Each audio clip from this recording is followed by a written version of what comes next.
আমি একটা জামা নিয়ে আসলাম, যে জামাটা টাইট লুজ দুই রকম ভাবে পরা যাবে। হ্যালো বেস, আসসালামু আলাইকুম। এই যে একটা দেখলেন 2 ইঞ্চি পরিমাণ কাপড়, সেই কাপড় মাঝ বরাবর আমি ফিতার ঘর করে নিলাম, মানে স্যালোয়ারে যে ফিতাটা করে নিই।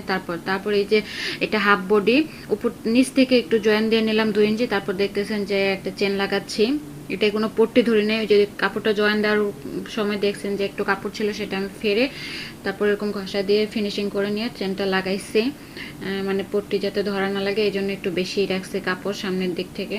তারপর ওই যে 2 ইঞ্চি কাপড়টা আমি ঘর করে নিয়েছি, তারপর এটার উপরে দিলাম। তারপর দেখবেন আসলে এটা কি, এই যে একটা কট বানিয়ে নিয়ে রাখছিলাম আগে, তারপরে এই যে ওই ঘর ফিতার ঘরটা করলাম সেটার মধ্যে কটটা দিয়ে দিলাম। মানে এটা যারা যে আপুরা একটু অসুস্থ, অনেক আপুরা এমনি স্টাইলিশ করার জন্য পরে টাইট লুজ করার জন্য, তো আপনারা চাইলে কিন্তু এরকম বানিয়ে নিতে পারেন। যে আপুরা একদমই টাইট পরতে পারেন না, অবশ্য বাইরে গেলে একটু ফিটিং লাগে, তো সে আপুরা কিন্তু এরকম ফরক বানিয়ে নিতে পারেন।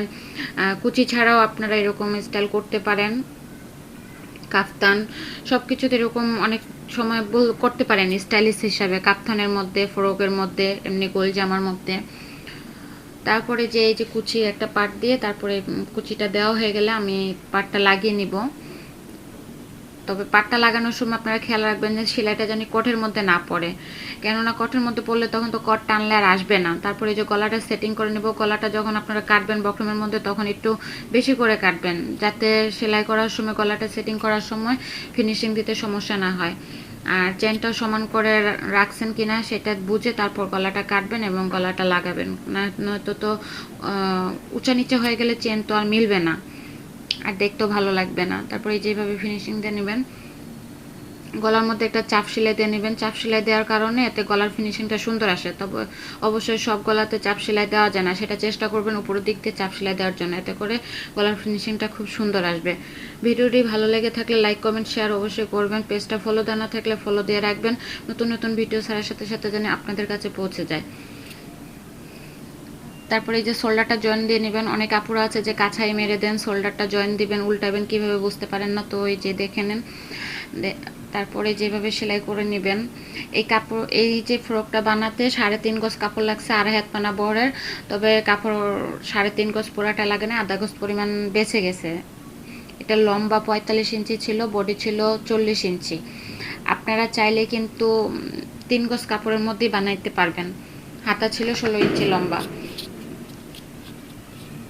তো সোজা কথা, মানে 40-42 সাইজের আপনারা 3 গজ কাপড় কিনলেই এটা বানাতে পারবেন সুন্দরভাবে, কোনো কাপড় কম বেশি হবে না।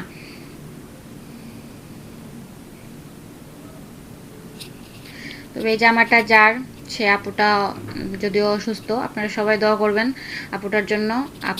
আপু যেন সুস্থ থাকে, তার বেবি যেন সুস্থভাবে দুনিয়ায় আসতে পারে। আল্লাহ সবারই মনের আশা পূরণ করুক, সবাইকে সুস্থতা দান করুক। আমার ভিডিওটা এতক্ষণ ধৈর্য নিয়ে দেখার কারণে অসংখ্য ধন্যবাদ আপনাদেরকে। এই যে দেখেন এরকম হলো জামাটা। পরবর্তী ভিডিও আসা পর্যন্ত ভালো থাকবেন, সুস্থ থাকবেন, সাবধানে থাকবেন, সাবধানে চলবেন। এই যে দেখেন আমি দেখিয়ে দিচ্ছি কিভাবে ফিতাটা টানলে ছোট হয়ে যায়, আবার বড় করে নিতে পারবেন।